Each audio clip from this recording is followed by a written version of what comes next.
ଆଜି ଗୋଟେ ଆମେ ଭଲ ଜିନିଷ ଦେଖିବାକୁ ଯାଉଛି। अच्छा ठीक है। ଆମର ଗୋଟେ ଲୋକ ବହୁତ ପରିଶ୍ରମ କରିକି କ'ଣ ଜିନିଷ ଆଣିଛି ତରକାରୀ। ଯାଇଥିଲା ଟିକେ ଦେଖେଇଦେବେ ହେଲା। କୁହନ୍ତୁ କ'ଣ ଆଣିଛନ୍ତି ଆଉ ସେଇଟା କ'ଣ ଟିକେ ଦେଖେଇ ଦିଅନ୍ତୁ। କୁହନ୍ତୁ କୁହନ୍ତୁ। ଆଉ ଏଇଟା ଏଇଟା କ'ଣ ଇଏ କ'ଣ କୁହନ୍ତୁ ଟିକେ କିଛି କୁହନ୍ତୁ। ଆପଣଙ୍କ ପାଟିରୁ ପଦେ ଶୁଣିବା।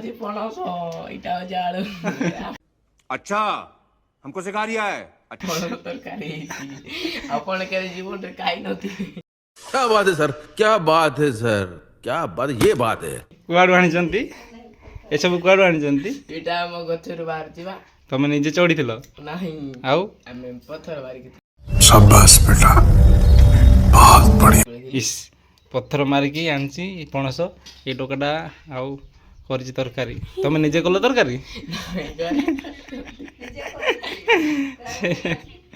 ହଉ, ଏତେ ଭଲ ଭଲ ଜିନିଷ ଖୋଜି ଖୋଜି ଆଣୁଛନ୍ତି। ଏଇଭଳିଆ ଲୋକ ଥିଲେ ତରକାରୀର କେବେ ଅଭାବ ହବ ନାହିଁ। ଦେଖନ୍ତୁ କେତେ ଟଙ୍କା। कौन है ये लोग, कहाँ से आते हैं ये?